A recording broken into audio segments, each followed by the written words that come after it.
पिछले 2 महीने से अंडमान निकोबार द्वीप समूह में फंसे झारखंड के 180 प्रवासी श्रमिक शाम इंडिगो चार्टर्ड फ्लाइट से झारखंड पहुंचे। अंडमान निकोबार द्वीप समूह में फंसे प्रवासी मजदूरों के बिरसा मुंडा एयरपोर्ट पर पहुंचने के बाद स्वच्छता एवं पेयजल मंत्री मिथिलेश ठाकुर और विधायक स्टीफन मरांडी ने गुलाब का फूल देकर स्वागत किया। लॉकडाउन जब से हुआ है तब से क्या कर रहे थे, कैसे क्या दिक्कत हो रहा था? दिक्कत तो कुछ नहीं हुआ,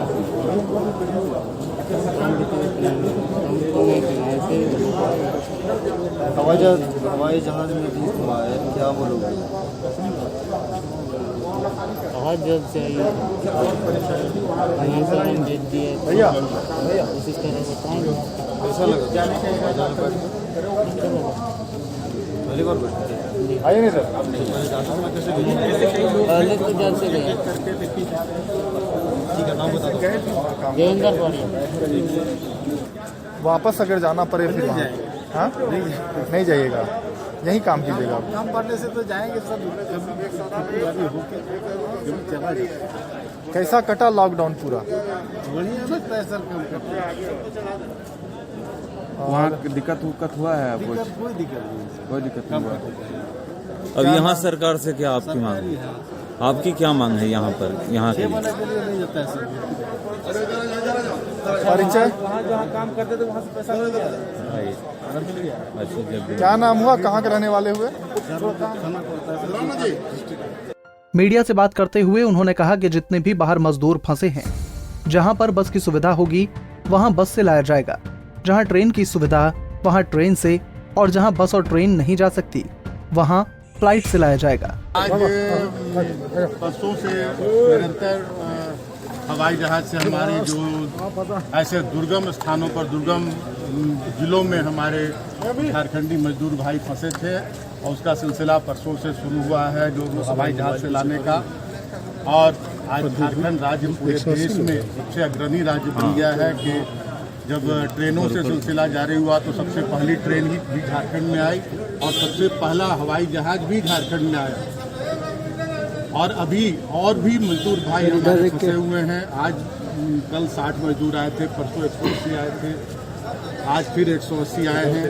और निरंतर हमारे माननीय मुख्यमंत्री नजर बनाए हुए हैं कि जहाँ और भी ऐसे दुर्गम स्थानों पर हमारे इधर भी वहाँ से हवाई जहाज से, जो उन्होंने कहा था पहले कि जरूरत पड़ी तो हम हवाई जहाज से भी अपने मजदूर भाइयों को अपने प्रदेश में, अपने जिलों में लाएंगे। और उन्होंने जो कहा वो अब धरातल पर दिख रहा है। और आगे भी ट्रेन से और बसों से और हवाई जहाज से हम अपने सारे मजदूरों को लाएंगे। और साथ साथ इस पर भी हम काम कर रहे हैं, हमारी सरकार इस पर भी काम कर रही है कि इन मजदूरों को यहीं पर अपने राज्य में ही नियोजित किया जा सके। वहीं विधायक स्टीफन मरांडी ने कहा कि राज्य सरकार लगातार अपने प्रवासियों को लाने का काम कर रही है और आगे भी प्रवासियों को लाया जाएगा। देश के अंदर प्रवासी घर वापसी की कोशिश करेंगे। और हम लोग अपने आप को बहुत गौरवान्वित महसूस कर रहे हैं कि प्रवासी मजदूर के वापसी में सबसे पहले झारखंड ही में ट्रेन चली। इसके बाद जो मुख्यमंत्री जी का कमिटमेंट था कि हम प्रवासी मजदूरों को हवाई जहाज से भी अपना प्रदेश में लौटाएंगे।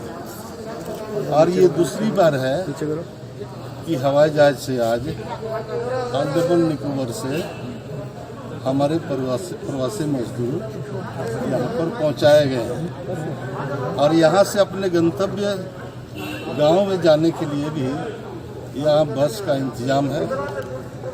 लोग अभी यहाँ उतर के अपने बस में सवार होकर अपने गांव पे पहुँचेंगे। तो इन लोगों का भी एक सौभाग्य है। आज कितने लोग आए हैं दादा, और आगे क्या प्रोग्राम है? आज 180 आते हैं। इसके बाद भी ऐसे दुर्गम जहाँ ट्रेन रूट नहीं है तो वहाँ भी हवाई जहाज से प्रवासी मजदूरों को अपना प्रदेश में लाया। बता दें कि लगातार 3 दिनों से 3 अलग अलग जगहों से मुंबई लेह के बाद अब अंडमान से तीसरी फ्लाइट झारखंड आई। मुंबई से जो फ्लाइट आई थी वो लॉ यूनिवर्सिटी की एलुमनी की सहायता से 180 मजदूर मुंबई से लाई थी। वहीं लेह से राज्य सरकार और केंद्र सरकार की सहायता से 60 मजदूर आए और तीसरी फ्लाइट में 180 मजदूर अंडमान निकोबार से राज्य और केंद्र सरकार की सहायता से रांची के बिरसा मुंडा एयरपोर्ट पर पहुंचे हैं। पंजाब केसरी टीवी के लिए रांची से आशुतोष की रिपोर्ट।